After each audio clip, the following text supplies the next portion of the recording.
YouTube yitu Revival TV Mbarara no bano tufuna je kurunje munonga twatandira onke zanshemereza reka turebe obushija Elton Mabirizi ari munabingwa abakaciko akibyo kuronda ubukose rizoba rw'amakuru gari ahake kumibera na mukaga nza kubantu katera mutoki tureba musha yayemuka yayemuka uno muri bashija bona atokora nko tujure gitaye no rundo kuwojura wena miziga kwijure nguko manye ashobi yes yatumutunje ndangambira yatutuka reka tumurebe.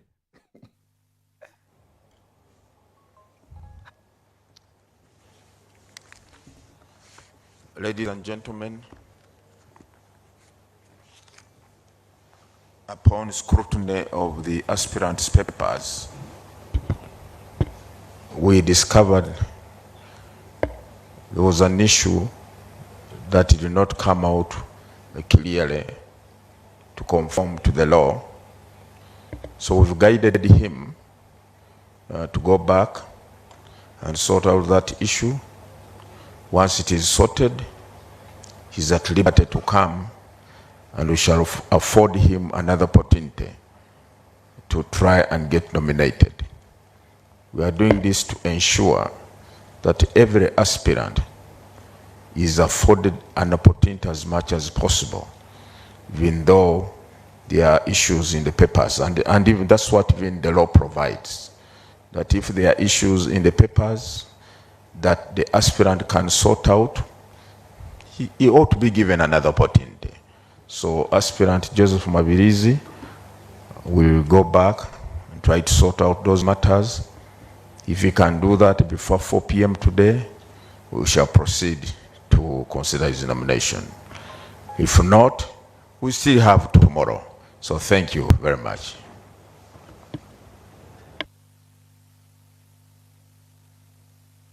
Itutikiriyaha tutegerize bamugambira shayi 10 yana basa kubereta zitakashire shayi 10 mbasa kubambarga yo no bamuhandikisa mwene tukiriyaha zahika akagarukayo nabo nsa kubikureta kwa ntakarugira cyabaho mwene turiburindara cyabaho akagaruka zitakaje shayi 10 nsa kumukuretera nitwa tukiriyaha. Elton Joseph Mabirizi ogo has been of course deferred okuba kugambira now tinkumanya echo kubanza documents ze ziri genuine tikugira ngo nebicupuri konkati ziri certified na higher education izi nahura ne masters konkati ziri certified mweno kugira ngo iwo kutureba certified no gitwara bagitwara mu inebu confirminga ngogu akabasa kuba nashitamira ibigezo bye ari confirm kandi hati actually nibenda ngo batware kuri omukaci munanka ya higher education hati engineer ku confirminga nanka yeye ne certifyinga nanka document yeye ya masters now inche National Higher for Cancer. Inche. Niko wajeta inche.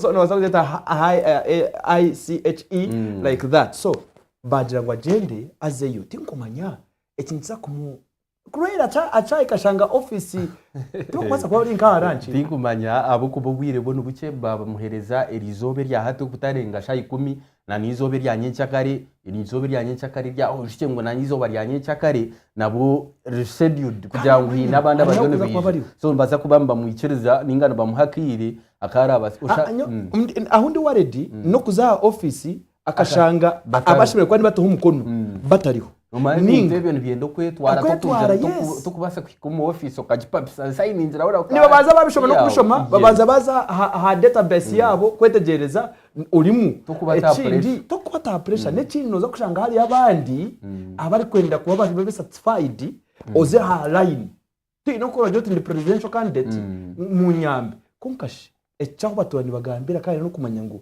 actually asheme kwa namanya ngweji niyo nshonga nkuru eyo kushanga documents zawe ziri certified aturahi ukose naza kuremerwa abo kubiri tinkwamya ngo rizobe rya hati na ngwana nyenshakare naza kuba yamazire byona nza kutegereza turebe konka kandi ikintu kitahi ebine bindi warebe kibine cya National Unity Platform nacyo kibiri nkigera ngo mbakiriya mu rukwemba gwera side mwenu waza kureba na Elton John Mabirizogu ona nawe nogera ngo nawe bamufite nangu aina agamashanyaraza go kuro mu National Unity Platform ninga akachikwa ka Electoral Commission kabane kenda kagendero mu mateka buri kimwe akenzire kugira ngo kagendo mu mateka nk'abanyamateka of course n'abanyamateka aba anabaramuzi abinji ni justice ningira ngo bari nango bagende mu mateka so akachiko aka National Council for Higher Education dutekataya kugira ngo nikaza kumutebekanisa kandi kayanga kumutebeka ninga kashanga ngo kali occupied yashanga kali occupied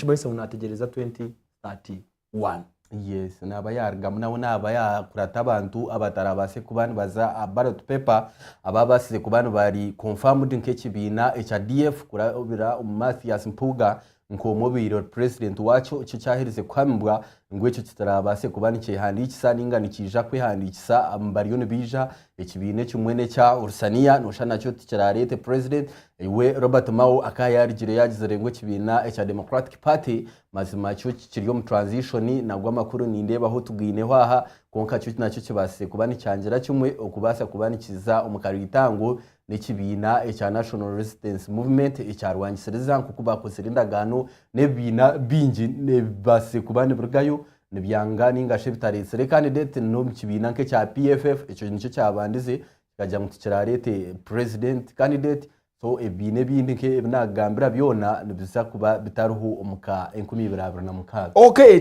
General Museveni ningashi president w'Rwanda Kaguta Museveni yamara kuhandikwa eshaheji reka turebe ebyani bigendo mumisho noza kutuhereza zona okubyaje bigenda nabikuratana tumumare yo twetegereze byona this to show that PLU and NRM have joined hands.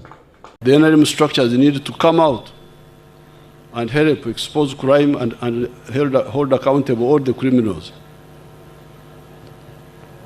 And then getting rid of corruption. These ones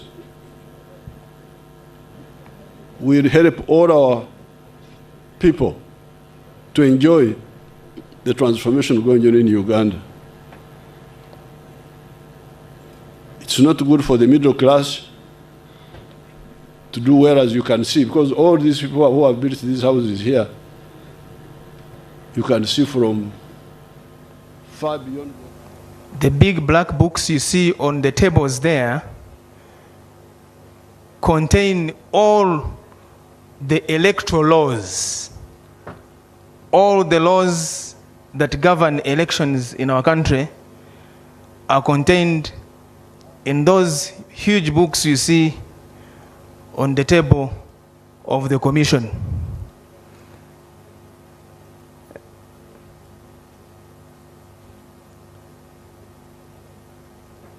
They are like the Bible or the Quran for elections in this country.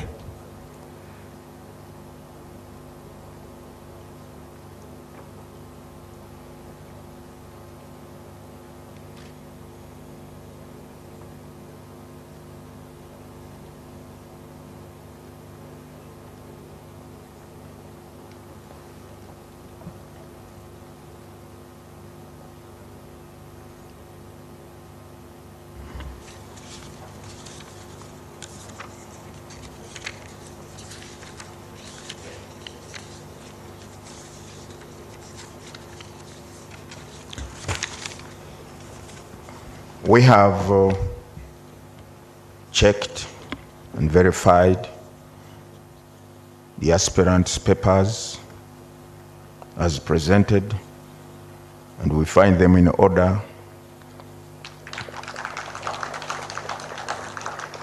That he has fulfilled all the requirements as stipulated in the Presidential Elections Act. Therefore, I, Justice Byabakama Mugenyi Simon, being the returning officer for the nomination of presidential candidates, declare Museveni Yoweri Tuhaburwa Kaguta a duly nominated candidate in respect of the presidential elections 2026, he having fulfilled the nomination requirements under the Presidential Elections Act, Chapter 179. Bas. Yes, tugakira makuru, tugakira. Tugakira kurindirira. Chwano endeza impango ubuyaga usute. Na hata remu nato umukono na signinga na hamyaje kind of course President Museveni ikintu cyane mwene kibani benda ubani batabura ni batukubure bipapura bakubure tabone bakubure bitabo bibi naho niyo babiri bageze gukorana nico bani bakorana hari mabirizi mwene bashanga bitari certified now hatogo bashanga biri clear hateje ababona ni committee ningashina kaciko aka EC now kuyamara kumunominatinga President Museveni inabu yaganira n'abanyamakuru yaganira n'abanyamakuru abantu bitu babariyo muri nabyo reka tubirebe. The NRM structures need to come out and help expose crime and hold accountable all the criminals, and then getting rid of corruption. These ones will help all our people to enjoy the transformation going on in Uganda.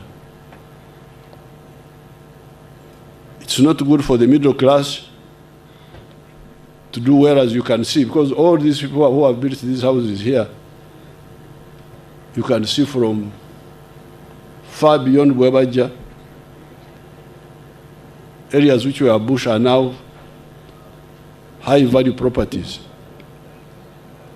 They are owned by some people, the middle class. But we want the wananchi, all the wananchi,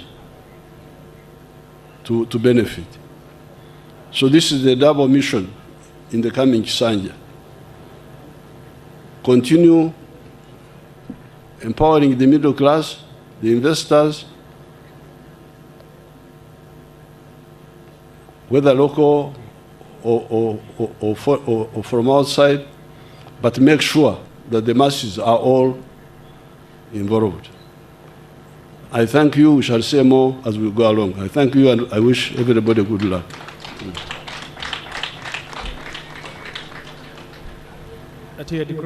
Yes. Nuogo tubahaburwa Yoweri Kaguta Museveni kandi yabasa kubana harga yona hamwa kwari kwija kuza umukaritangwa ke 2026. Yeah, nintekateka President Yoweri Kaguta Museveni yayureka kugira ngo emyanye minjo muri Kampala okukira munonga rubowa aho babari hakaba hari ekishaka. Yes. Now tugira ngo okuba ekishaka abantu bakaba batakabwire sete zo kuhombeka konkanyine kandi umukugamba kwe yagira ngo abantu ababire bahine hakaba hari ahabantu aba middle income abina kasete kakutasi konko mukugamba ko yagira ati no omukisanjeki nitwe no muturebe ngo at least omuntu wahansi nawe yarungayo ina kaklipa kuna narebireho ari kugamba ati imwe aba media yeye ya State House emurondere ebarondera okuyabirenesha rubowa rweza okuyabirenesha mwene kubagireta yajata ati n'umwokomo ati yetimwe bagenzizi yabagambamo ati nubunoba ndi munindonda karuru nkerekebi tichikweta kugira ngo ngabe mbije nimba ninyereka nibyegambira kugira ngo umushashi mekwa natungaje aho yabasa kubana harga yenaye handikisa naho habira haruhuru ekishaka cy'amani hato no hahari namwe yarga yagira ati cyankoraje ukubasa kwija kundeta ahabira haruhu ekishaka kandi kashanga amazima ngo naho undi ni yahandikisa neta n'abantu bombekere middle income status ruho buri kimwe cyo nakiruho ninjira ngo nebye nargayo nabyegambira byatandika mayaka actually ubu yanajya ngo yaza kugambira binji omuri kororo hati ninjira ngo yamazire tikumanya kutwara hike yo Nesmas naza kutugambira konka yayureka kugira ngo Uganda habi yagamba bimwe tutwabikuretera byona konka yati Uganda tekiri omu developing countries eri kwirezo kusinga barezi hati eriyo mu lower middle lower status income. Yes. lower income status hate kisanje kijja kuzamu naenda ngo agite ajiho mu lower agirete mu upper no manya aba bimwe bakushoma na degrees twine lower twine upper tinkumanya yaba habagayo rowan ho wageza arohe bakweta pass just kureka ngo karabayo just waba ine pass real na waje presenting ari waso kutakuha konka wabo ine at least lower na upper na nezindi konka first class upper first class ebindi ati tubirekebe bya first class tikwenda ngutubize umno konka wabo ine lower no manyangu hakiri mwene Uganda of now ejya mwene mukisanje kinaenda kujihayo akagito mu apa.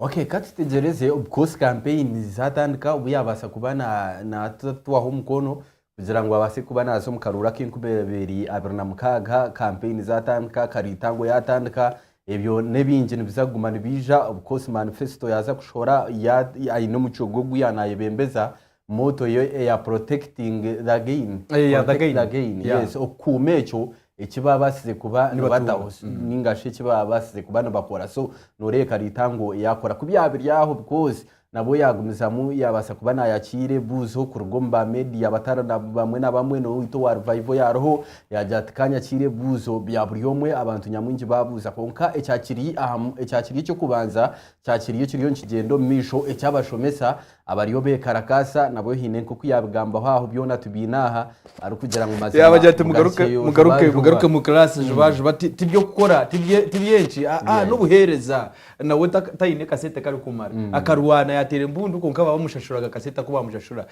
yahida ryo ati tinkubasa kugira ngo nze kushemererwa mu sente kandi abakozi aba government abahansi baciri kubireka tubirebe twatandika nayo yali okufuna esomero lya gavumenti lya primary bulumuluka owulire namugambe voko bya ruhanga limo kudiverting owulirize ebyajajja mwami kati you check the parishes. When we started, I remember the parishes were like 5,000. When we started the UPE, the parishes which had a primary school were 6,880. We now have 12,000 primary schools. So we have like doubled the number of... No, but how many were the parishes? I will check that. Yes. For me, I think the parishes were about 5,000. So I think by now, all the old parishes may have already got a primary school. We now have primary schools in 6,200 parishes. But these are new ones. Yeah, including the new one. All the old... The problem is again of tough because come to the microphone, Namugami. So the Twatankana Nkakasa Nemiruka Yaringa Nkumitano, I think, but we can check. And the plan was make sure there is a government primary school per parish. Abana basomere okutambula nebigere bagende basome bakomeo. I think now, but the local government keep increasing the parishes. But if you increase, for instance, like in our parish of Mama and myself, the one of Chikoni, we used to have one primary school somewhere there. Now there are like 4. But even if we maintained the old one, the one we had in that parish, children could have walked or cycled to the school and go back and study. But, so I will check the number and answer you properly in some of the, I think the density, because what we're talking about is the density. The density of the schools is not enough. Kati, abana abasomesa okubasasula, we are paying them better than the private schools. Do you know that? Emisara Giavanyoma, the government. I think Mama would want to say something on that. Do you remember anything? She will check, but the Emisara, people like Tayawa know something about, you know about schools. Come and say something.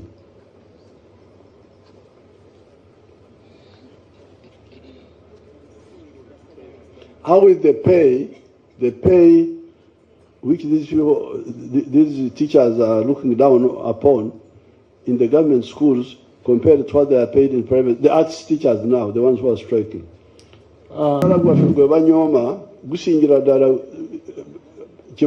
Private schools. And regarding the difference between the scientists and the arts, it is because we want your economy to develop.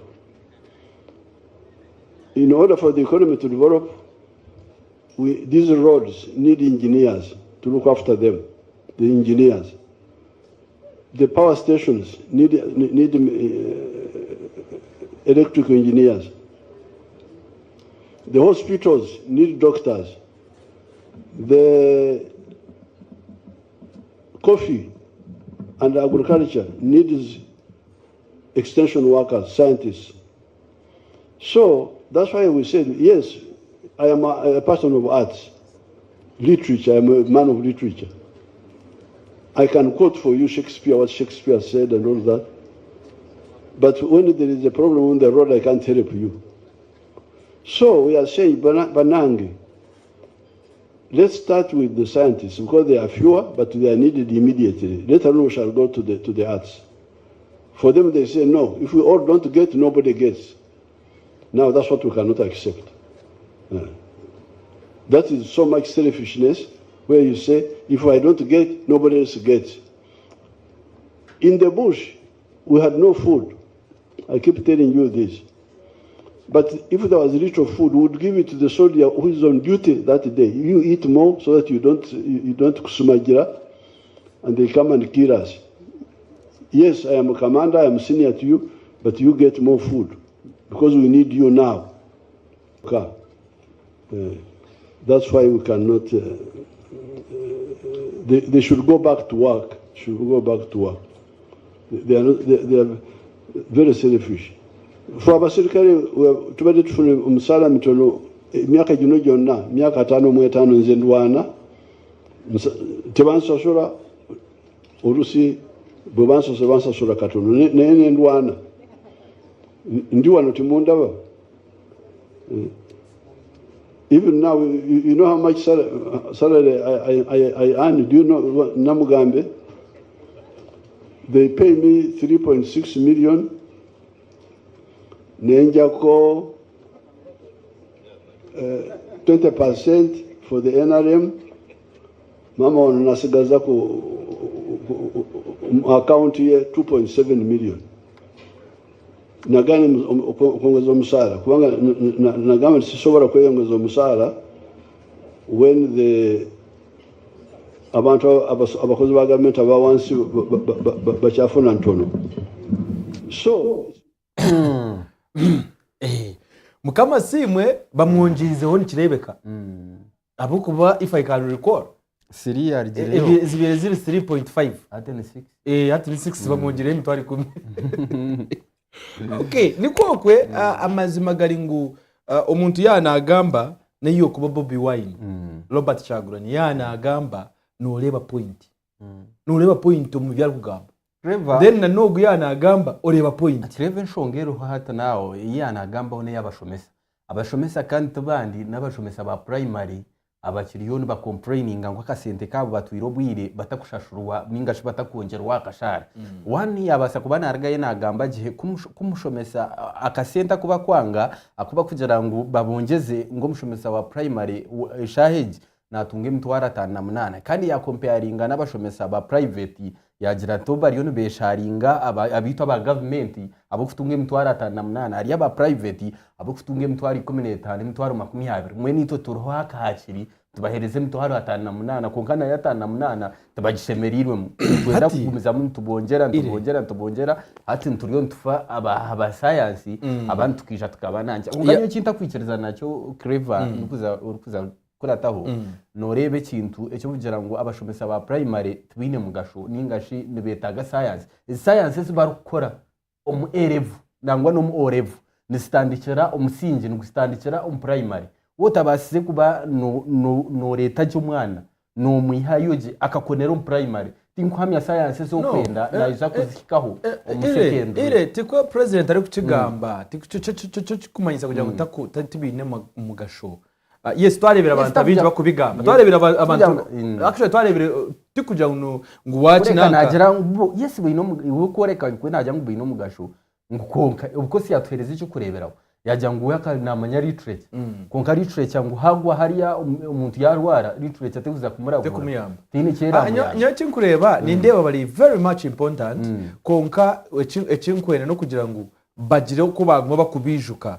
baraganisa nyo ni cyo kubona munonga cyo kuraganisa kuruge 18 enkubiri 18 up to date bakubaraganisa nyo ni mfa kugira ngo babaraganisa ajya kubabateraho kandi ngambire iri ese tizikabonekaga ngo uzaboneka hati nabono unkogo waje utiniza kubongeraho ijukane baba takucira munonga ni bandi bikirize ne percent yibara abatereho hata turist kwere kubira yange sara percentage ko rero ari kutunga mitwara 58 mungere mitwara 10 ninga mungere mitwara 5 azorebe ko yagaruka next time no jotka kongera reka areka twego maturi saga nanti aha mitwara 58 kandi cindi ati nyoni nkunda abari kutureba nikunda kugira ngo tinkwenda nyerenganize nundijo yeshanise nundijo ire aine garage ire aine moto kiri kwinganeti ire aine mbekirije iri kwinganeti nainiza nyowe mpaka ni one by one mwene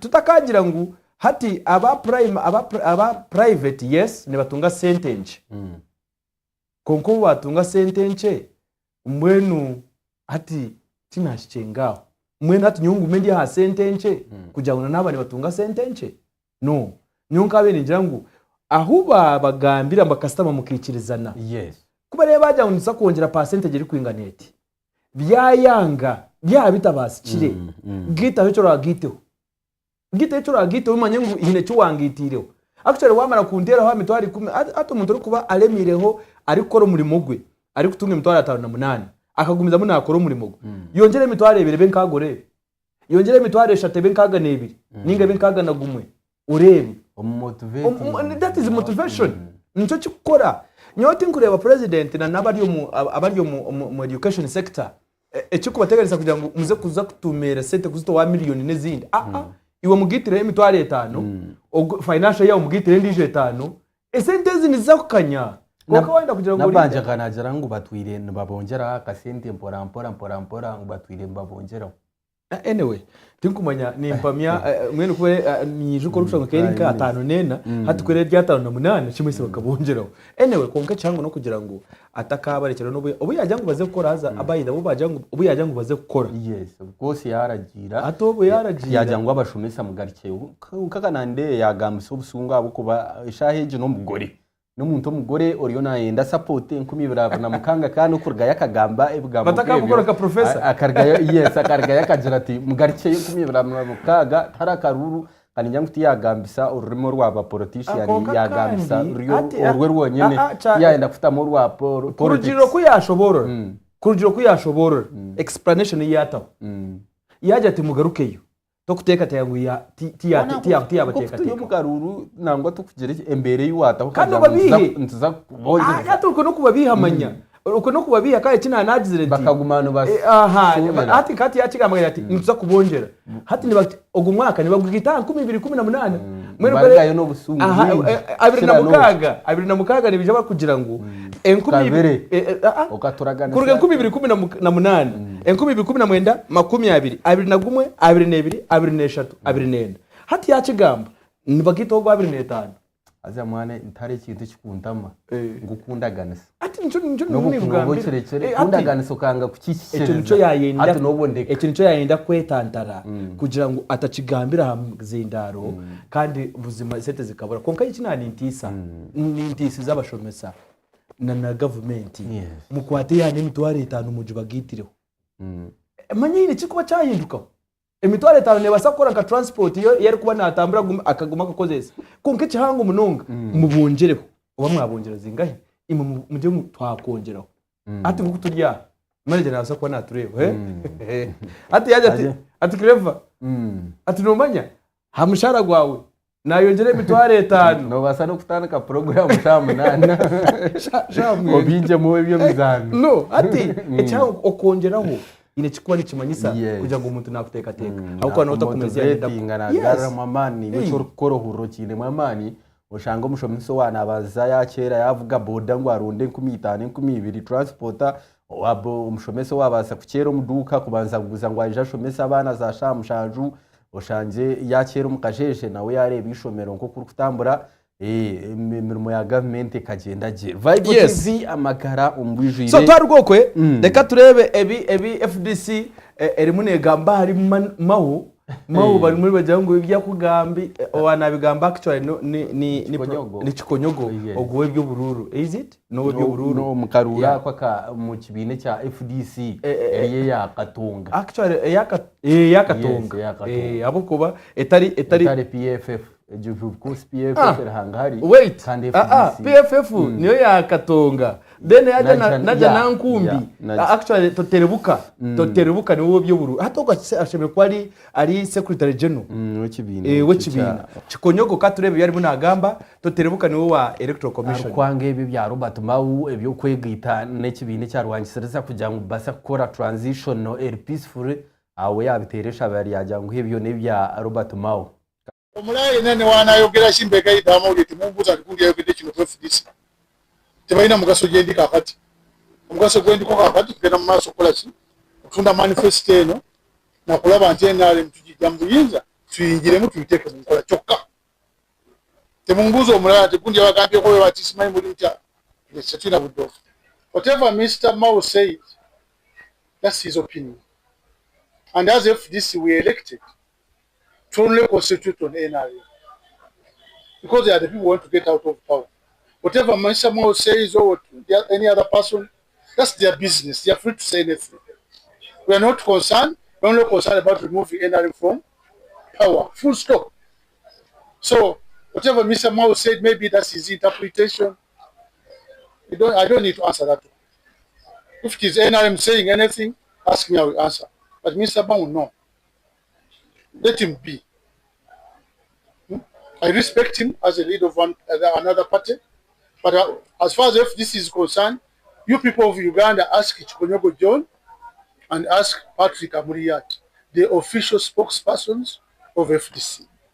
And my word is final. Nobody can change it.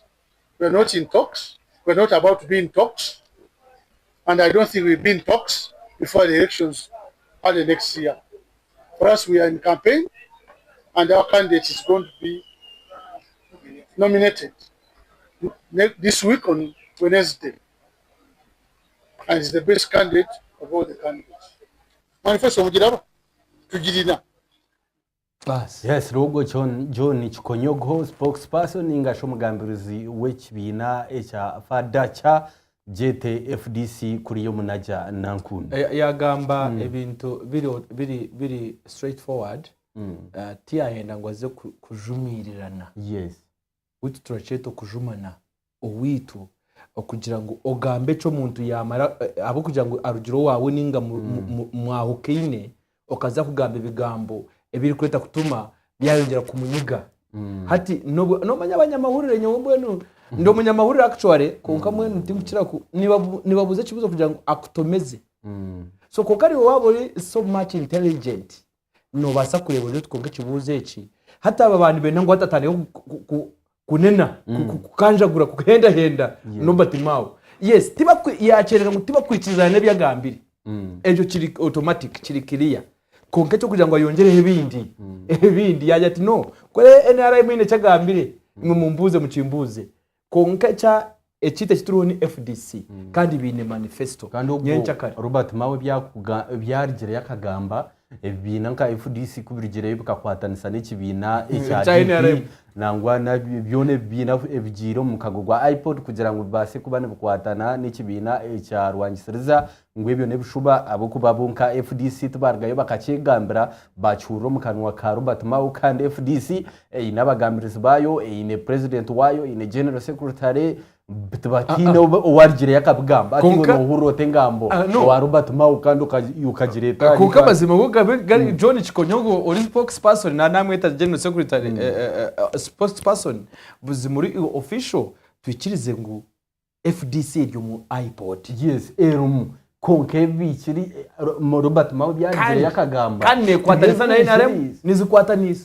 tuzikakozere memorandum of understanding kikibina cyadiki ninga UPC niba kwatanisa bastama atakucara mu kugira ngo tuba kwatanisa nanye ku rugiro kundi kureba enshonga za Robert Mawe president wa DP bangira ngo ati PFF yaje gute kwatanisa na NRM ninyikiriza ahubwo ati nawo bakubugana unojya ngo omukago kagutakugira ngo nubwo mukago reka ngambire kugira ngo nabo banywane b'ikibine cya Rwangisiriza pan kureka no mukago president tikukita bina byo unojya ngo nupergireyo yijo mu mukago atukaje unakwatanisa na NRM kwatanisa na NRM yes ahabo kuba muka ataho no wihaho genderwa cyo mukago gwa iPod ciya abo kuba no wagera ngo buri kibine kikuzo mu mukago gwa iPod as long as mwastama hamwe mwaga hamwe mwanyo hamwe mwaganira hamwe nimani mukwatanisa nimubasa kwanga kwikiriza nta nshonge zindi ezija hagataho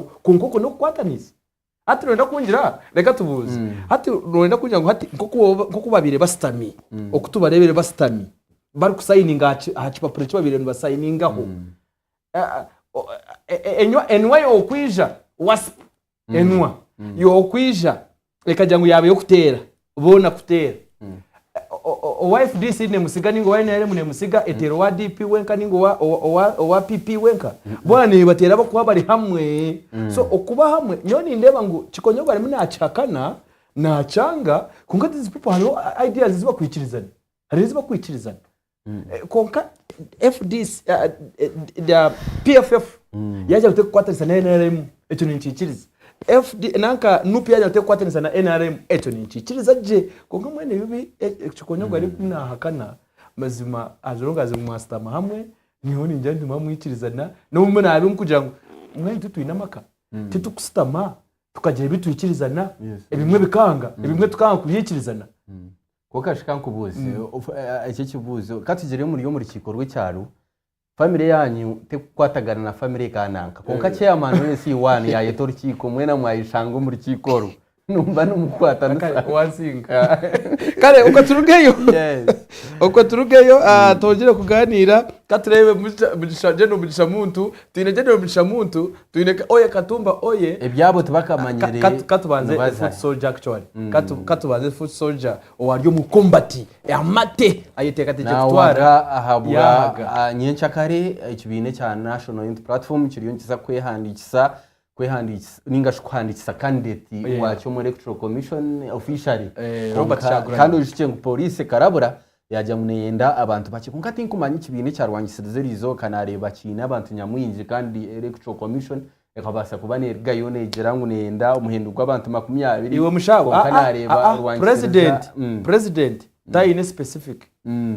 tayine specific number president nakubona ati chikora hariwe nichikora abantu wakandi ahubwo security neye so president police cyerigireyo kagamba ningira ngo National Youth Platform cyo cyetebekanise gukora abo kuba yatandikire kunga umukiga aragira ngo wenda kukoza nkasho uragira ki uranyata zanye nshakare ya tokuza kongerwa izindi ya noza kurebekera ningira ngo ebibine bindi hati ngo kutubenta tugamba hano ahari umuhandiki w'ekibina cya PFF Semujunganda hati nyoti nguza kwemera hari ngo president ngo Museveni ngo kwatunga no nabasabuta kwata muno basabutemerera ko nkana ari president so kuno jango abashije abandi basitamu mu ishengero bakastaba bakareba bakatandika buri section bakazaye aya EC Electoral Commission nanka constitution nekigamba hoki bagamba ku constitution rugamba election ningashi aha electoral commission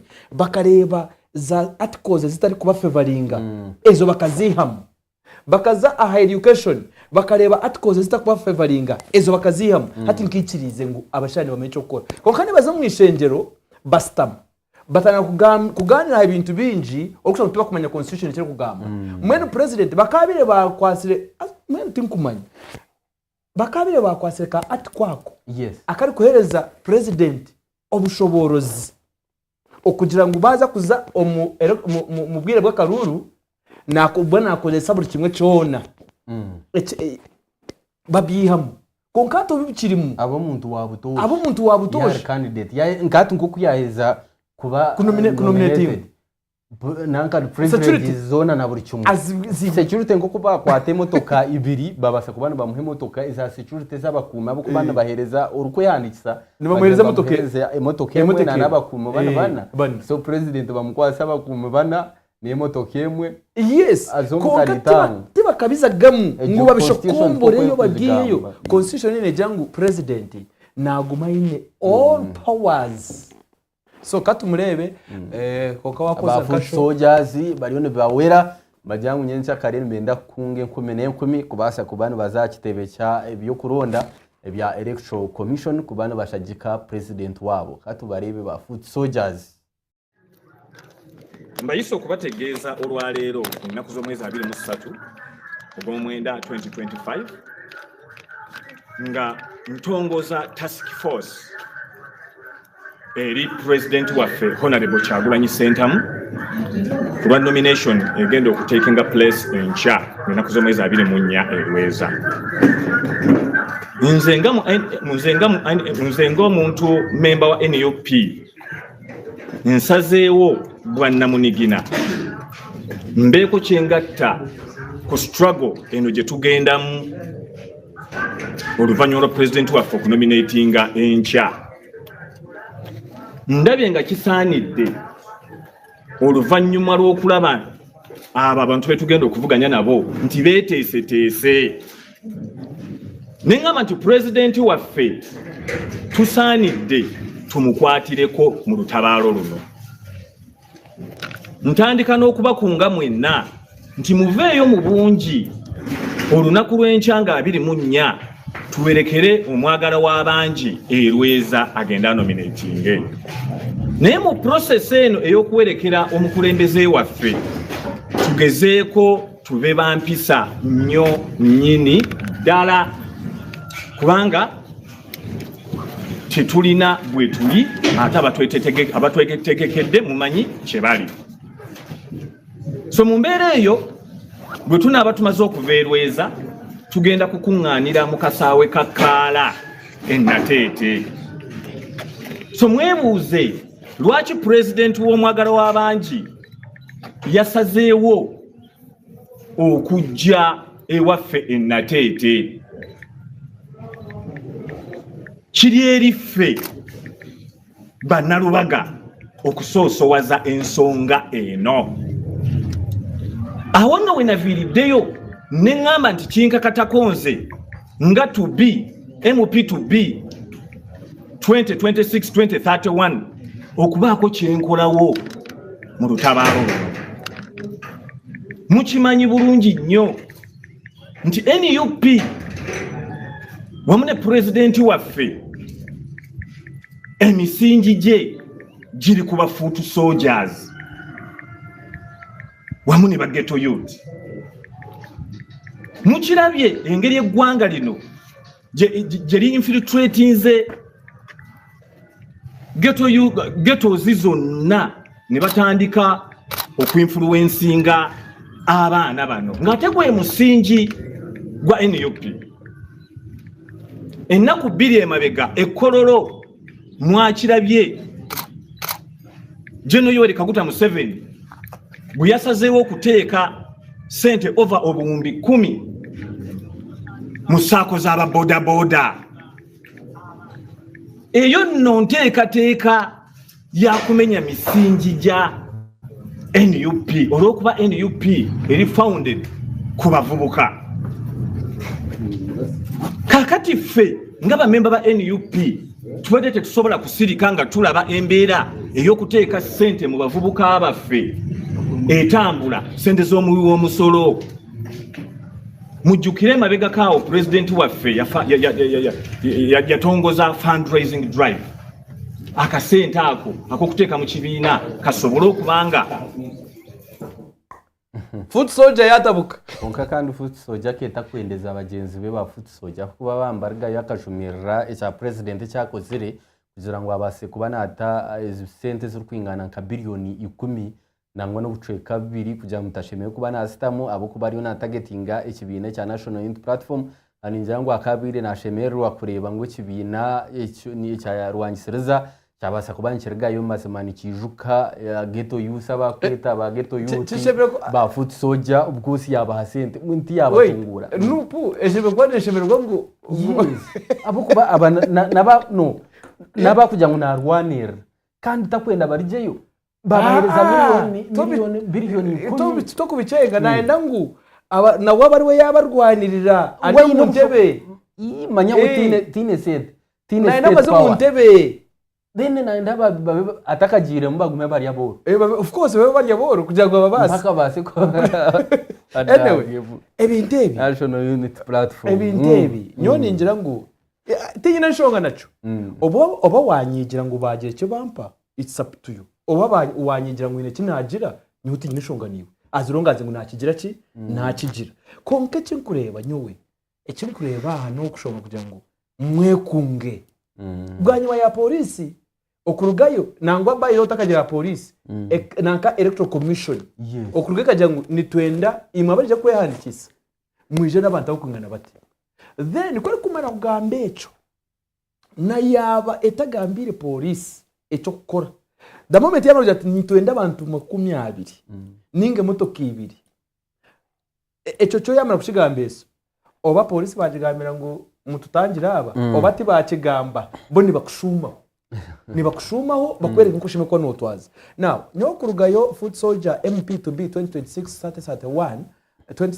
2031 akaruga kaje ati mwekunge hakimanyisa hari necha kuba ngo kandi yagira ati mugire mice ngo abo kuba ni mumanya abantu abuturi mutuzamo okuba ari kutwaza yes now obiro winji wano manyo umuntu okwali uri kumenya uko ari kutwaza turi kuhendeka nico abanyankore bagirire ngo efuka ibare ryarebekire titera fuka cimanyisa ngo numanya uko umuntu ari kutwaza numanya ngogu yakugwaho we naenda ngo akurebe nkeco kurya yes kandi atuwayinjira kumutaha ati mwani mwamwashana mwani mwamwashana anyways nyenchakare Robert Chaguranyi Sentamu kandi uri kumenya nabandi bona ntekateka kuyandikisizo bari nyenchakare byonka deadline niyo deadline kujira n'ibiro 2023 na 2024 kurugirira ku isi ecama na binagamba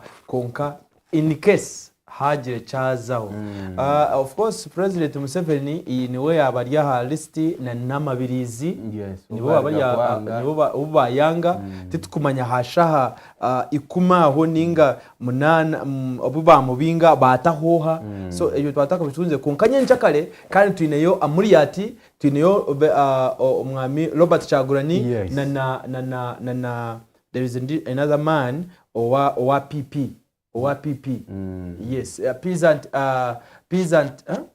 party nabinji abararjeyo batine bina nkaba kabureta nkaba umwami Katumba oye abona abo yutukwame abasakuka yenyimaho ya nabutu tumwinanza kureba baraga nangwa ne bina ka anti tubatekateka konka inyimaho babariyo mbatshobora mbajyangu tubakabase kubana baragayo no bahambwa kugira ngo nyencha karemba basa kubana bazayo kwehanikisa konka bonbe inamani bino bwesije buvugira ngo nyencha kare nabasa kubana baragayo nabo nibatebwa aho mukono turebe chi professor ari munatugambira aha bwizoberi tugaruke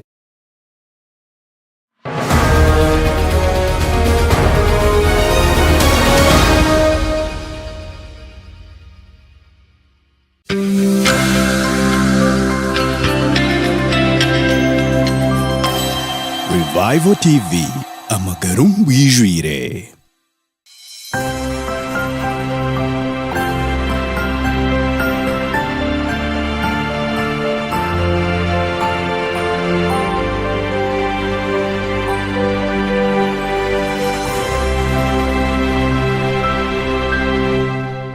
Mukama Ruhanga w'ubushobozi twakusima abwe kigambo cyawe ekiri mu misho ganjaha cyasorokerezo mucisha Kristo Mukama witu. Amina. Mtendereza Yesu Kristo mwana wa Ruhanga sima abo mucishago kushoma ikigambo cye kandi kikatuhabura abo kuba niyo tabaza erukumurikira bakuba bari yo mweruma. Obunanuke bw'abari kwikiriza Ruhanga na Bisayi shura ya 5 umushorongo gwo kubanza kugarukira gwa kabiri. Obunanuke bw'abari kwikiriza Ruhanga na Bisayi shura ya 5 umushorongo gwo kubanza no gwa kabiri. Imwe mwena biniruho muyija hamezi kandi otine mpiha aije agure ariye. Mwije mugure vinyo n'amate ahatari kampiha ahatari kucwererana habwenshi nimuhera empiha zanyu ebitari byo kurya no kuhendekera ebitari kubahazya mumpurre muteireho mutima mubare kuriye birungi amagara ganyu gashemerwe ebirumu ebishaju. Mukama asimwe. Nenda kusima Mukama abwe bigambo bya Nabii Isaya. Nabii Isaya akana yihanangereza abana ba Isirayeli abo kuba bakabagire umbwire bwo kuba abagomi batekatekangu okushemerwa kwabo kuriyo mbintu byensi ebabire barya ebabire banywa batekatekangu bazo mukishemerwa kwensi nibaza kuhurira barije konka yabehanangereza ngo hariho okuriya no kunywa otashashwire na senti otahendekere munonga kwiyaho okwikiriza Yesu nko mwana wa Ruhanga. Konkati tukaturi omucicweka ecyakare cya Nabii Isaya Yesu atakizire. Konka Yesu nawe kuyizire yagira ngo munywe mwija harinye imwabiniruho aba munywe harinye nyowe omugati gw'amagara muriyeho. Ibintu byo bigambo niyo bikurugoko Musa nuko yateriro muranga abana ba Mukama Ruhanga mwije hari Mukama Ruhanga otine mpiha nawe narya nanywa tera kashanako abantu tumanyirire ensege yiturumu buri kintu cyona ne senti oyino kushohoza konka Mukama Ruhanga akatera busha kandi weta kushaba mpiha derebire bitu n'abantu bingi obundi abakushaba nempiha ngo babase kushabera umuntu yaza kuhereza omugisha obanze ohereze senti ariho mugisho gwe mitware 2 ariho gwe mitware 5 ariho gwe mitware 10 ece kigambo no kiyayi Mukama Ruhanga kanagira ngo mwe nabiniruho muyija hamezi kandi otine mpiha aije agure ariye kandi atashashwire. Mukama Ruhanga nahera busha ense karangateine Mukama Ruhanga nayenda ngo agitemu abantu bagira mezi banywe bahurire barije evinyo n'amate otine cyo shashwire. Echo nikibasa korwa Mukama Ruhanga wenka kandi na Kristo wenka akakikora yatfera musharaba tutine kitushashwire tutine kituhireyo kandi nakugira ngo uri kumwikiriza wena na mwijaho na kozi ya hobrofa bwona otine cyo hireyo otine cyo shashwire tikwetenga ngo shashwire tikwena ngo ngere kiwahayo obwakare abayudaya abayisirayeli abana b'Isirayeli abayudaya bakabahereza yebihongwa ahereza yembuze ntama nebindi byona konkati kuyizire yagira ngo tikwetensa kugira ne kiwahayo icyawe no kwikiriza konka okejo misho ga Ruhanga nko kwori akozi yakweze akusasire bibi yawe otine cyo shashwire kandi akurongore amagara gataho akutambire indwara yawe ekibi cyawe akitambire ayitekatekere kukomora ebikuzinga zingere mwije otine cyo hireyo otine senti na kuachira na kozya na kuiha obrofa bwona na kushitamisa n'abanyiginya niwe n'urugamo umuntu wo muhendo. Mukama Ruhanga obushobozi ntwenda kusima okureba ngwiwe no tweta mwije otatushabire sente otatushabire mpiha otatutireho kigezo cyona no yenda ngo tukwijeho tunywe turye tushemererwe tushashane ko mituma yitu sasire bibitu otuozi tubase kuriya kigambo cyawe ekyamagara cyane byana birungi mu magara gaitu mu maka gaitu agati yitu n'abakazi bitu agati yitu n'abashija bitu agati yitu n'abana bitu n'abazire bitu n'abarana bitu izina ryawe ryongere kwimbiswa Kristo mukama witu amina no mugishagwana ngo bushoborozi bwona tateito n'umwana n'umwoyo rukwera gumeni imwe mwena hati nebero byona.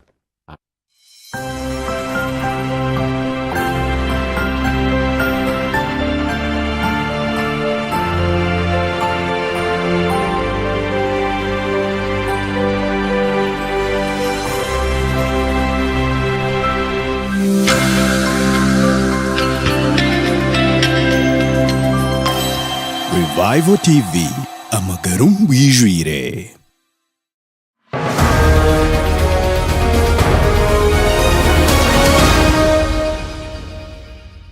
Nikokwe okwe mukurikiye kandi wa professor mwije munywere busha mwije murire busha mweno owa Yesu niyo actually nikokwe mwabicenga ati tukuhote kushashura sente owa Yesu yari nohera notungira busha okwe twarugayo mukurikiyeyo kandi nshemererwa munonga abari ya Revival TV iwori aha abari hawa status zitu nitubareba WhatsApp status kandi bakutureba mwe bari munonga abari aha YouTube Revival TV Mbarara oyizuce ngo ebiro munana okwezi okwi11 2025 twasigaze okwezi kumwe n'esande ngemwe tubine kandi tubeta okweja omuchi ashayi kacheka kandi biro mushanju tushakwa twiniho overnight rukura overnight rujuna basisi overnight president ya Kayizira busha rero kandi yabasa kubana nominated mu kacheka n'umugenyi mukuru naja kubaho uko mugenyi mukuru ebiro munana obwarukwe arukwaza muhanguzi Toyota Wish Alliance yakanamba UE so nitubeta mwije mwenu twenda ngo tuyiruke hapo kwa twine binji nimuza kutusasira tukatandika enda ndaje no mugisha muntu bamara kugira ngo kakano ushongo ibintu byawe tibikatererire Pirezi wedde ndoza rwari rwa mukaga ba tudiza districts 50 nga bagamba nti waliko emikono ejali nga gikyetagibwa bwenkozesa nga district nga Kitugumu nga bagamba twagala emikono emirala 2 districts endala 5 10 20 bwezityo netuddayo mu districts ezo zonna twazizza kati olwaleero districts 6 ze baali batusindikidde zaali 50 ate twazisunsudde nga tetunajja the whole of yesterday evening olweggulo n'olwaleero nga tukakasa nti bweba nga bakola ebintu mu ngeri y'obwerufu zijja kuyita zonna enjawulo eriwo kati okugerageranya ne 2021 aba electoral commission mu exercise y'okusunsula amannya party representatives bali nga bakirizibwa okubaawo omulundi guno si bwe kyabadde tetunategeera reasons ki naye ebyensi yaffe bwebityo bwebiri tujja kusigala nga tukola kyonna ekisoboka okulaba nti nomination eyitamu bulungi tulabe engeri gyekisobola okugonjoola ebizibu by'eggwanga.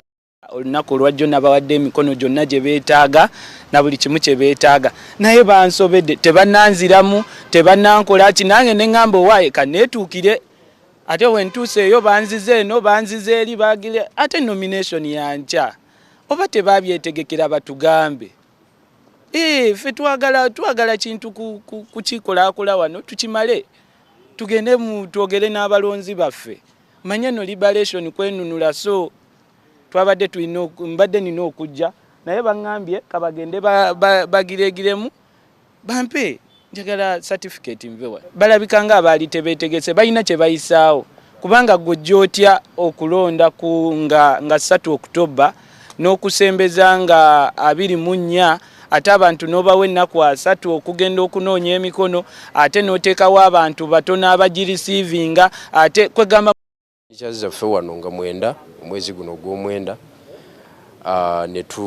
nga zimala bulungi nnyo naye abakulu bano ne batuddamu mu ngeri etali ntongole ne bagamba nti district 76 zibadde zibulako waliwo ebulako signature 2 signature 3 15 8 so tugenze ne tuddamu ne tuyita mu network zaffe mu ggwanga lyonna ne tusolooza district 113 zituleese olwaleero okukavaringa obutabaawo na kintu kyonna kye beekwasa.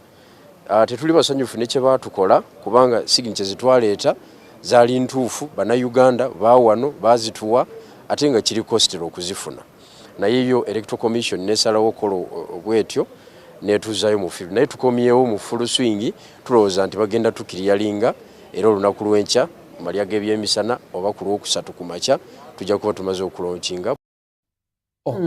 Moses Birigwa bijirwa Jeno na yeta Jeno Moses Bijirwa omusoga mwene koke omwana noleba ngu ate nkumanya ati katorekana n'ubwo wije obo twaherukana nawe Moses orisania aine district inshanju na mukaga abi aine inshanju na mukaga nibenda district 98 22 zibiri zikuburayo hati yakora coordination ya leta igana 36 hati pare namanya ngo kiragiro nkigamba 98 ahabwe ncyayisire nshanju na mukaga kandi kuba mutuma akaleta igana 36 hati science ryabonera no manya okatera ho urweza akeza ahakigera kumanujira tuno yimuse notakigera notakujunogira mu hati amakumi hati ko warikoraga bajya utaza kutera 10 twashazamo wajya utaza kutera 10 okakora 10 ni nemwe bakushara bakutari kashatu hata utarika busi ahabwe ncaba bakubatuma emiko district 98 bakabura kuzihisa bakagaruka bakaje gutwaretigana nshanju twaretigana twareta 9 twareta 10 science ryabonera anyway nyone ngira ngo ecango kasita mwatugambira ngo rizoba ninga nyencakare mukuru ko bagambire nimuza kuteka ngo erizani cihenderwa ninga nyencakare konka cyereka ngo nanka labor cyereka ngo road yoneri ha isi kugira ngo batya kongera yo erindi zo yes of course bina nibinji cha anti mugisha muntu na wano mureyane yetombwitwa ahabwa district ibirezi kongerwamo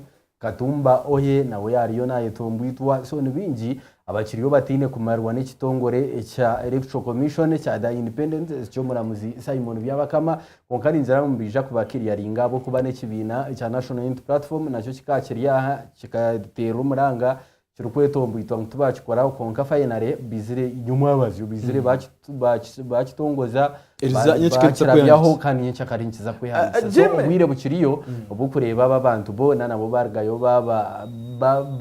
baba nominated njime akena owa UPC uwe nayereka kugira ngo obayizira zero mustayiro obayizira zero mukapichi obatinire tiya gas obatinire nkenko tinguma hati ebyayizira zire tuganira nawe niho buzima binshobire ko kabonaje indo butini nyawawe electoral commission knows who has been working with them, who has been the candidate. I am standing here, I've got MPs. I'm an MP on UPC ticket. I've already nominated thousands of local councillors. And now my status here, on the eve of nomination, I'm left hanging. I have fulfilled all the obligations.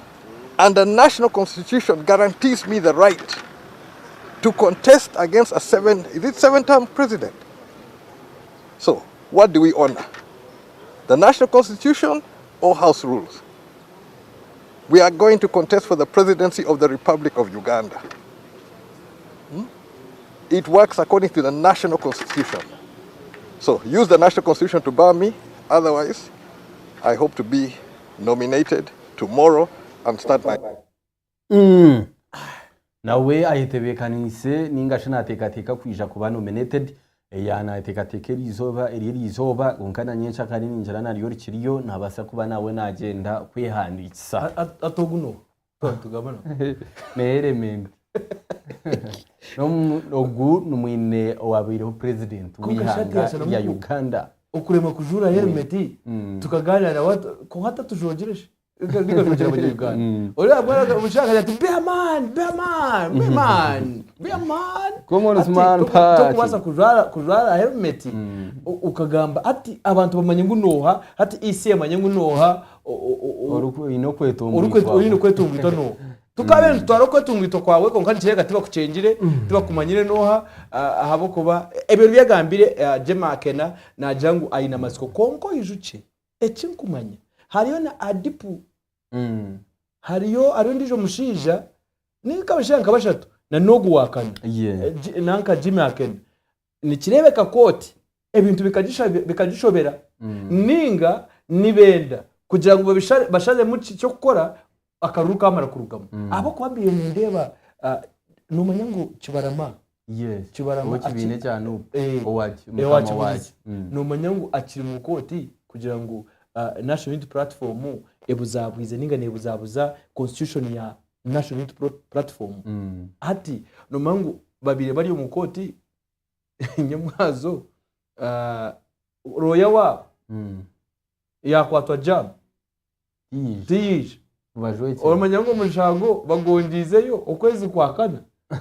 twarigire no mukaga akaruka rugiremo so hati ari abantu gushaka batari serious hati nkubu nyoti nkwame ngo akabe na ya helmet yari akabe na ya helmet okay twarugayo tikumanya wamakuru ni menshi twarugayo mu karitangwa kenkumibere ya mukaga na boti chikarumu ariho nangwa n'aba PLU exactly ekoziro mukabanda barigireyo bakora umukago kugira ngo bashagika noma engambo zikane zitambura zo kugira ngo nohora abasi kuba na aba president wihanga bamwe bagira ngo president naenda kureta mutabani barakugira ngo mutabani ariho PLU Patriotic League of Uganda naenda kureta president yesimbe na NRM so bikiri bityo konka barigireyo baceta umurwatu bajya ngwito mazima tukoregana n'ekibina ecyarwangisereza kandi ntuza supportinga twakorana umukago nangwa neri izoba obamba handisa president obamba nominatinga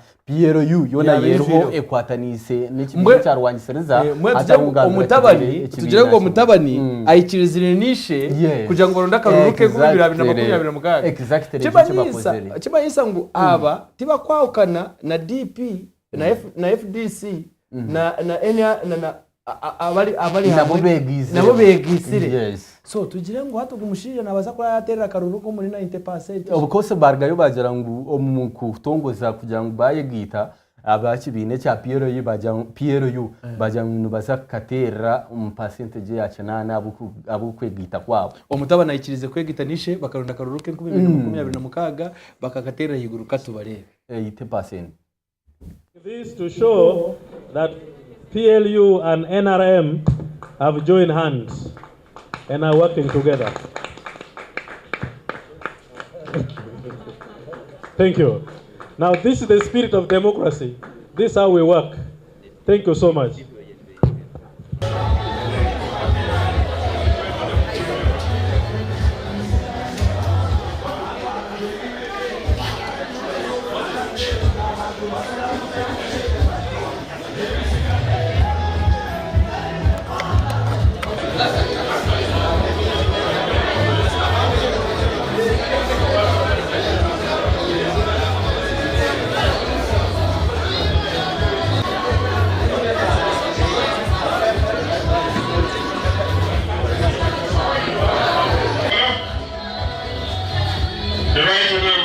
General, you're most welcome.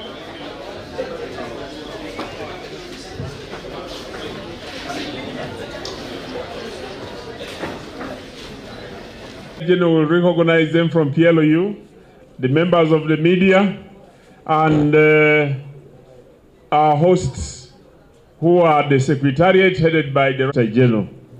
I'll take this opportunity to introduce my colleagues whom I work with. I want to begin with the Deputy Secretary General, Right Honorable Namayanja Rose. Pleasure. We are there tomorrow. And you will allow us, for those who don't have cars, how are we going to move? We shall move technically. We have to walk. Not procession, but we shall walk to the venue. And for those who will reach the secretariat of PLU. We shall create parking for your cars and borders. But still, because Koro will be full, we shall walk to the venue. That's not a procession, but we have to walk. But all PLU members, please, tomorrow, let's meet at our secretariat.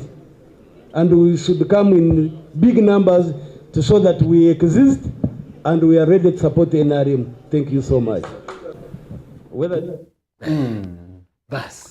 Baba bakungu ba minister bamani nabo bari hati bari muri kororesha heje niyo bari bayegita bamajinga so ogori Toyota tupo pamoja tuko pamoja tuko pamoja so bayegita bakwata hamwe bakwata n'inshonga tugira ngo hine cyangu ekirayongere already ababa n'abari mu NRM kino kuba ratubiye nakindi ninga nateka kugira ngo akaruru cyo kubaho bakagira mu batiya je ngo tubiye turi na PLU naye twegisireho mwenje tukuncho gukurira turi na karuru ijuka banta nibo batira karuru ke 2021 yes karakari National Resistance Movement hanyuma ye 2024 23 batanya kugira batiya baye kuturaho so oba NRM kaba muri Kampala ningo enyuma yine 92 we don't expect kugira ngo ejire 97 ahabo kugira ngo PLU ebegisireho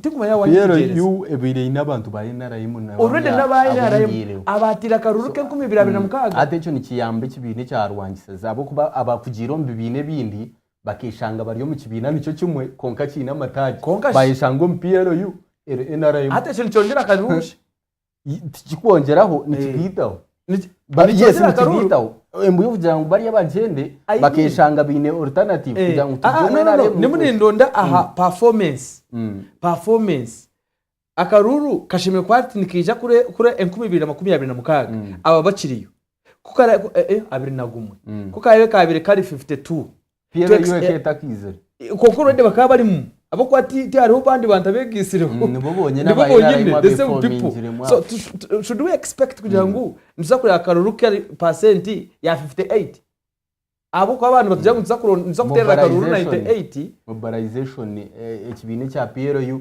kitireho ibintu binje abo kububire no kirebo functions nyamwinji bura hamwe ekibine cya PLU biro no so tujye muhina abantu abarugiro mu okoku omubibina abantu bayegita mu PLU Toyota hindwira abantu binji nabandu bona bakabanda bagere so mobilization bire eyamana munonga kira honko kukibire kiriye kibina cyumwe cya NRM takagizero butaji tinkumanya obundo kundi kuteka tekanyo ile nawe kutureba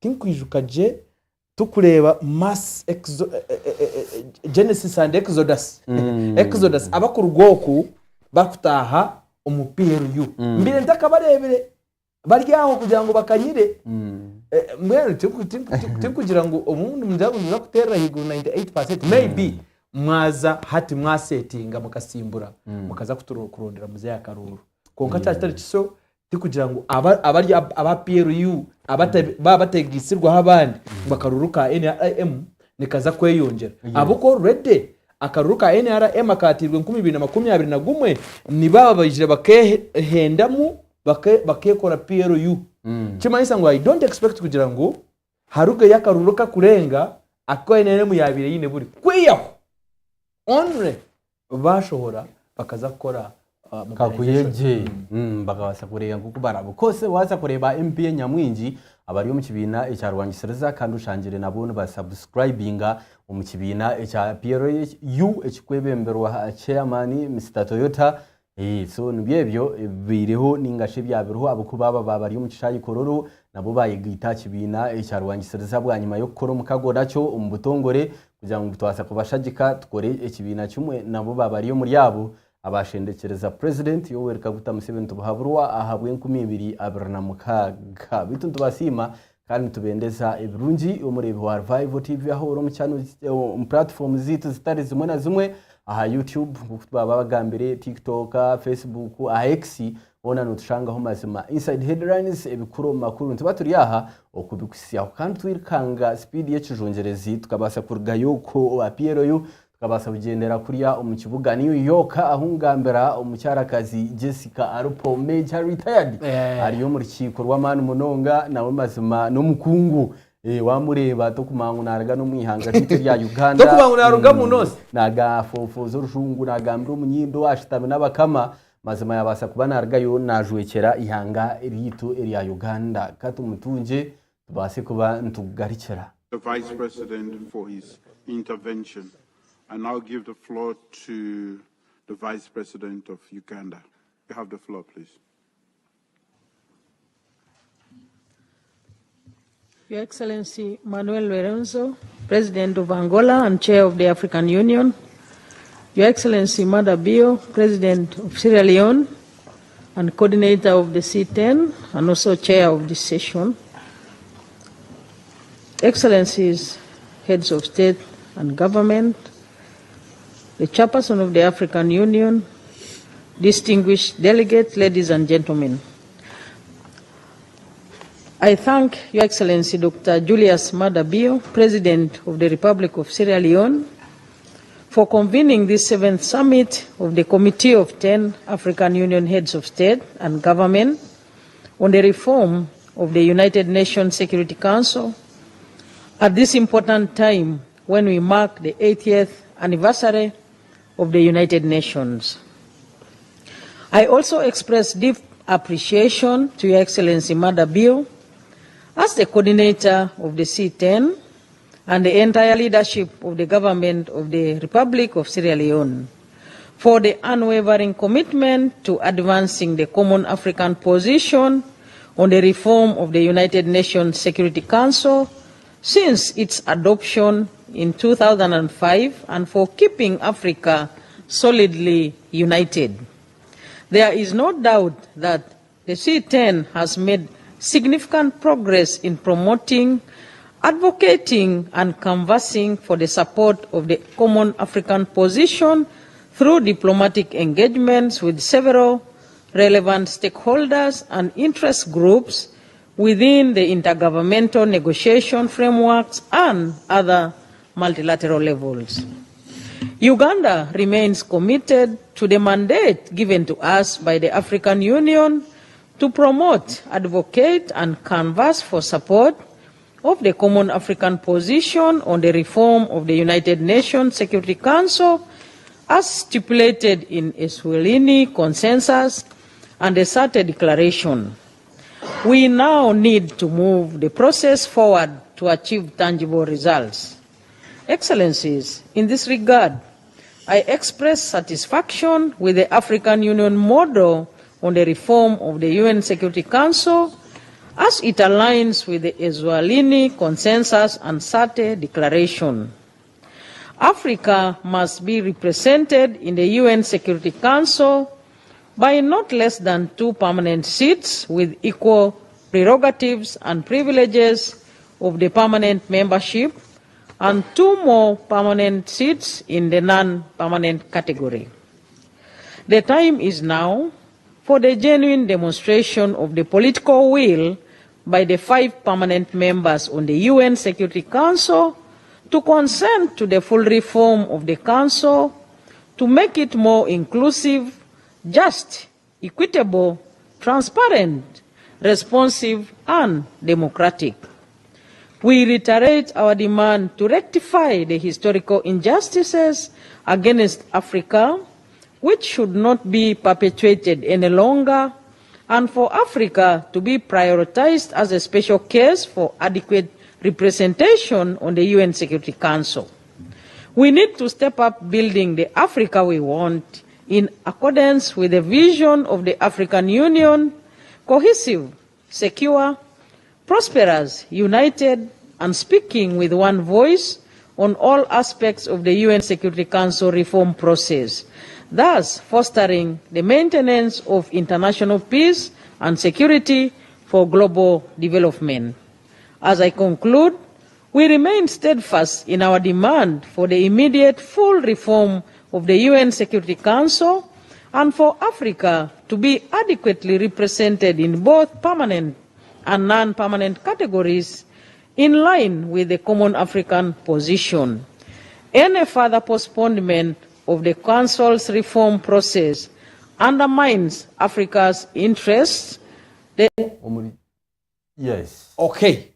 Nibyo it is C10 summit, not NAM. C10 summit, Vice President wiyangalia Uganda, Jessica Arupo, retired tikwe major, Retired major. Yeah, abiyali omuri New York, ahabwa C10 summit.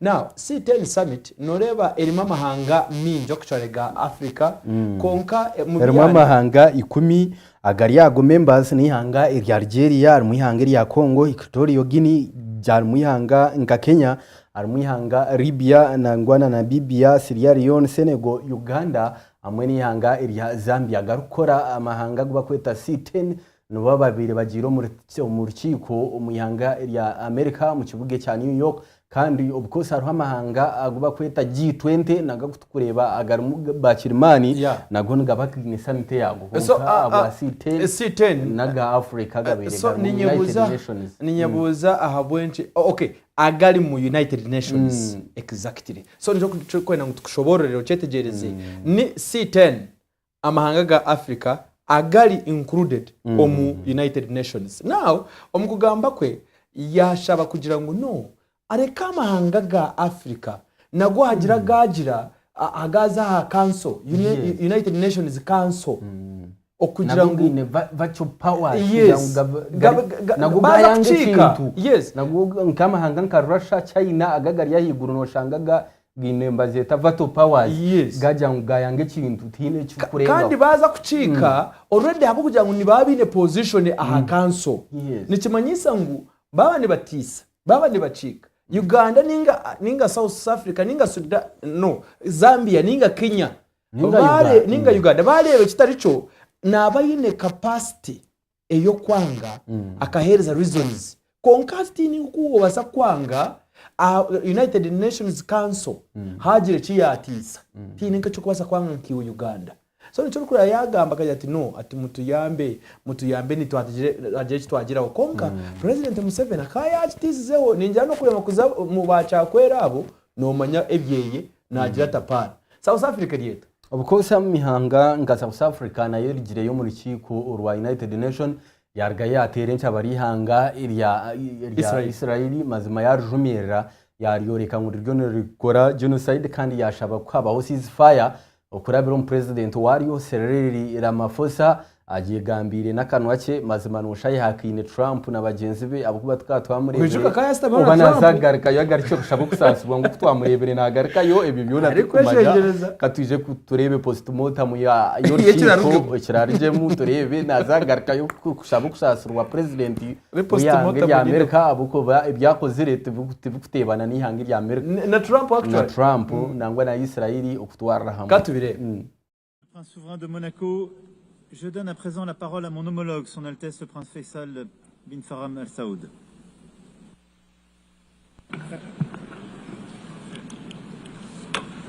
شكرا إلى فخامة رئيس جنوب أفريقيا.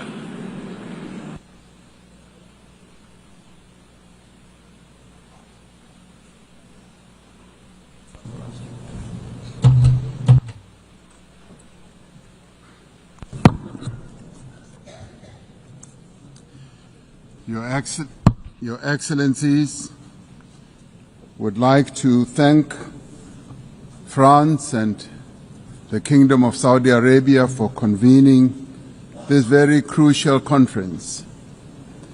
This is a moment of great significance, not only for the people of Palestine, not only for the people of Israel, but for all people who cherish the ideals of freedom and self-determination. Shortly after the United Nations was created, the General Assembly adopted Resolution 181, which recommended the creation of two states, Israel and Palestine. Immediately after the adoption of this resolution, only one state was created, the State of Israel, casting and ushering the Palestinians into a decades-long wilderness of statelessness, characterized by decades of occupation and now genocide. I'd like to congratulate the President of France, President Macron, for today announcing a very bold decision to support the long overdue creation and the recognition of the sovereign state of Palestine. President Macron, I stand here to congratulate you and to congratulate others who have taken this step. South Africa reiterates its firm commitment to the creation of a contiguous Palestinian state existing peacefully side by side with the State of Israel along the 1967 borders with East Jerusalem as its capital. South Africa condemned the 7th October attacks by Hamas that resulted in the deaths of more than 1,200 people. In response to this attack, Israel has unleashed disproportionate punishment against the people of Palestine. And we say here today that the only solution to this conflict is a two-state solution. The viability of a two-state solution depends on full and universal respect for international law. All states, including the State of Israel, must comply with the collective obligations under international law. As the UN marks the 80th anniversary, we call on all member states to recognize Palestine and to act in solidarity with its people. To restore the prospects of a two-state solution, we call, firstly, for global recognition of Palestine and its sovereignty and territorial integrity. Secondly, the immediate ceasefire and an end to the genocide and the release of hostages by Hamas and prisoners by Israel. Thirdly,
thing I want to do from you. And you know, we have something else called favored nations where I'm going to be reducing drug prices by 1,000%, by 900, 600, 500, 1,200.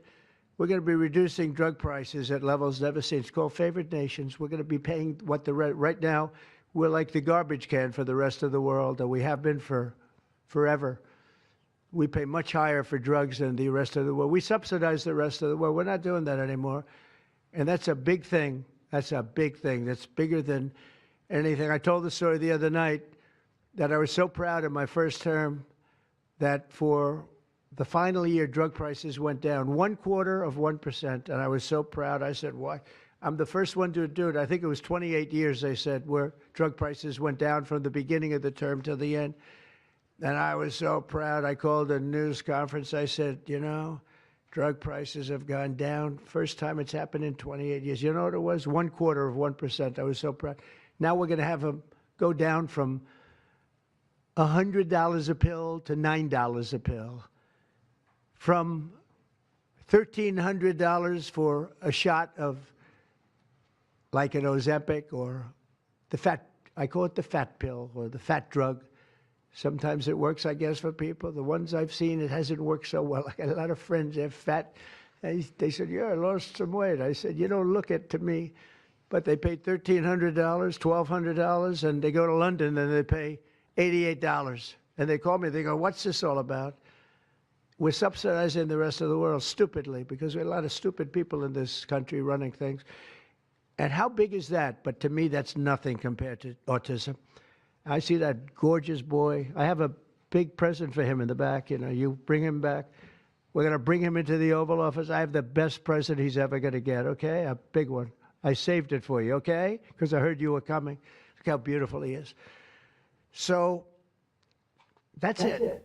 There's nothing. You know, waredi kugira ngo naza kurunda kechitu asa konka Donald Trump okay katubane tugambe biyanagambaho okugira ngo namanya ngo hari abantu abakuraninga bari mu yangariye bakuraninga ibintu bitari bimwe na bimwe konka they are very nchigamba ku stupid people tuni wachigamba konka tunguma yana nakira kujoga abantu beye munonga abantu beye niyo ngamba Trump niyo ngamba so konga kandi atwaza achaka nakasiga zaka nantegereze kujireba kiya 1 year ago aka surprising akana nako akakakara kamyaka 8 kara kakaka kamyaka nka konka no shoka kakakuzire nako kari ka 8 konka kari kala karema ya leta a box erapingi hati nka president wa leta box erapingi none jezo kugira ngo siga abantu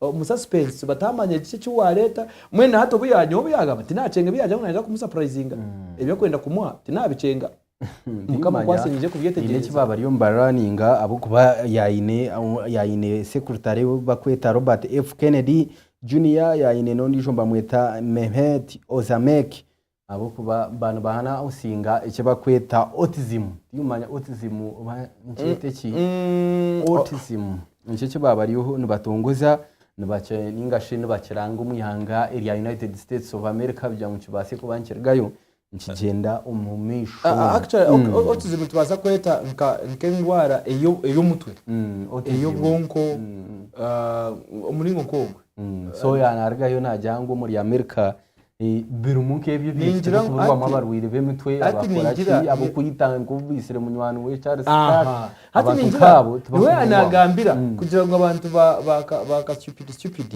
bakasuru abashema basuru batakwetegereza barimu so bani bageze gukora autism ni bandi bageze kugira ngo bundi eco kikwatena na n'umutwe na no kushanga umuntu atari mu buteka atakwetegereza bundi cyakukora kugira ngo bongere awareness mwe Trump akashasha munonga bwa munywani we ntati takaterire nabone umureba bicyakusagamba kibakina kakwate na neco cyo kugira ngo abone bakasuru ba stupid people n'abarwazi b'umutwe abakoze rece kintu cyabase kubana kitwara amagara ga munywani wa Trump Charles Stark kandi jo tukarebaho nangwana bamushendekereza bakamuha state funeral bazama bakamushendekereza umutitinisa ubwo mushijo barkweta Charles Stark twarebaho nangwa nagwo mukafuba muko mugenzi nangwa natwarebere muko mugenzi nabona argayo nasasira we no wakozere ubisere ubwa hatari umucometi nguma ya amateka gani gikiriza on 29 no kugaruka bakamusharira so konko mukazi wakarugayo izoba rya Sunday yaje ati no nyowe ninte eriza no wakabiri ninteho kumusasira abo kwa na Yesu Kristo akasasira ngo kandi yaje ati ekibakora tubakushimanya ngo waba ari yamusharaba akajya tabo mbasasira ekibakora tumushimanya ngo cyakoze ngutakuchimanya akagambo yaje ati hatred cannot be answered by hatred kandi yaje ati ninyuke bigabo biyagambireho yasho yaje ati my husband abyenarwanira eminyeto nkogo wamwita ati mwe tine cyumpo ati ndeyo kumusasira tuze kureba naka yawoninga neto yaroninga kurabera umuhandiki w'ikitongore yawe yarabura mak mbamwita ruti ruti yargaye yarabura ihangari yarasha ibiyeri yo nekora ukutabangura ubwengura w'abandi kuzanira umwanya gw'abandi aho cyane kubanora abo karabaho so yargaye amazima garingu tube twabahendira batwahendire twagize ngo niyo biganiro byabo bone baganira ubwo niwe guruti ari munagezeho kurabura konka nibigambo byabo nk'abantu esande izoba y'urwa mukaga nimbasa ko tinkumanya which country was crying nanka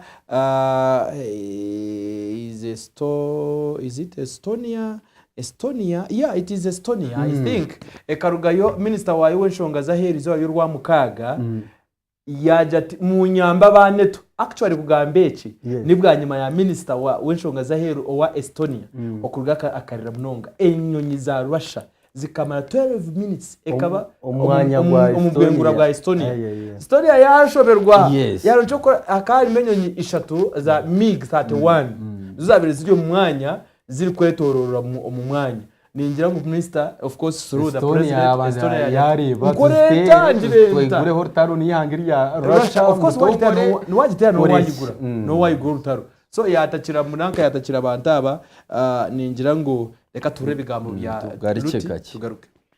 Yes, we'll start with a statement from the Secretary General and then we'll have time for a few questions. Thank you and good afternoon. This morning, the North Atlantic Council held consultations under Article 4 of the Washington Treaty. This followed a request from Estonia after their airspace was violated by 3 armed MiG-31 fighter jets on Friday, where NATO responded quickly and decisively. Following the meeting, allies issued a strong statement of solidarity and resolve. They condemned Russia's reckless actions, which are escalatory, risk miscalculation, and endanger lives. Allies affirmed yet again that our shared commitment to collective defense is unshakable. We do not want to see a continuation of this dangerous pattern by Russia, intentional or not, but we stand ready and willing to continue to defend every inch of Allied territory. Our posture on land, at sea and in the air is serving us well. Our pilots are doing precisely what they are trained to do when there is a potential risk of incursion. This is what we plan for, what we train for, and it works. General Krinkevich, NATO's Supreme Allied Commander, has the tools and authorities he needs to ensure our defense. And Eastern Sentry, which he and I launched earlier this month, adds further strength and flexibility to our posture along our eastern flank. And anywhere else we might need it. Allies also continue to exercise to ensure that we are ready for whatever threats we might face. Even now, the largest aircraft carrier in the world, the USS Gerald R. Ford, is in the neighborhood and exercising with allies across the continent, reinforcing our ability to operate together across domains and over distances. This long-planned defensive exercise, unrelated to current events, is highly relevant to our availability and ability to do what NATO was founded for, to deter and defend. This is what we will continue to do, with calm determination. And with that, I have time for a few questions. All right, let's start with AFP here in the second row. With that, I can invite a few questions. Nyoti nkurebe byagamba kugira ngo nibeza gukora. Yes, abantu abanyamahoro bone baza kumubuza. Baza kumubuza kugira nangwa inakanta ko yaga confusing aho. Yaje ati ngwe yagamba good afternoon. This morning. Nanje ngo yaje this afternoon. Yagamba ngo good afternoon this morning. Dana yo gatati good afternoon kandi this morning. So ebiyana bigamba afternoon. Kandi bwa nyuma yo kutunga information biyeneruga owa Estonia government bari kurira kugira ngo agire kibakoraho konka mu binte byagamba ecyo kugira ngo nibo basa ko reactinga kwa actinga nka neto mu ncaca hakanisa ubukose bene bigambo byabo ne batwire magamba nibiza komaho abiyabgambira Mark Ruti nuko twire no bigamba neto mazimano bwe kuba European Union no bwe kubeha nibyebyo mutanu mugamba tingarebere mwarigire yo mazima mukato munkora nyoni njara kumwa kubasa kubana murigayo mukakwatanisa ati ndeba nkeje enyonyi za Russia kuko zibireze yo mu cyange cya Estonia murigayo mubasa kubana umuzitera hansi tureba amanganyu tureba mu ino bushobozi bwo kubasa kuhanura yo enyonyezo abo kuba bagambire ngabaneto tumwaragayo nawo kubasa kubana umugira icyo mwakora abo kuba muhonamere kandi hatu wabireto mu rukiko wabireto mukanwa umugambira abantu mu banyamahurira actually embuyo egisa kunoja hati atwere story ndijo kunoja ngo barigireyo bakwata ebirwaniso byabo bakwata imbuzi zabo ezamane zukugayo zikahanura enyonyizi nka big sate 1 zihanga ya Russia bargayo bazitera bazihanantura zagwa hansi aho tugira ngo at least ikibina esha neto kigerezeho munonga protecting amahanga gacho na bamemba bacho nindeba arimo nagamba kugira ngo like neto they quickly decisively in response to several recent airspace violations tinkureba okugira ngo Russia we yagira ngo they are ready for them for Russia they are ready for Russia konkati no kuba ready for Russia emnyonyi za mazire edacika 12 omu myanya eyikwa kugira ngo internationally nikiba kire kintu kigwire okugira ngo muzo mu airspace yo muntu mukabura kuchikoraho hato rugo jiroti actually Mark Rutte niyo ningira ngo cya kijiso we nagira ngo they nibachijumirira kandi they are ready for Russia kunka nicyena ngo mukore kintu ezo nyenzi kazita kumarenda chiki 12 zone zikazita kumarenda chiki 12 kandi zikumanya ngo ziri umuringo gugireki ogutarirwe ningira ngo reka tutegereze turebe Russia of course naitayo kurugayo bagambira ngo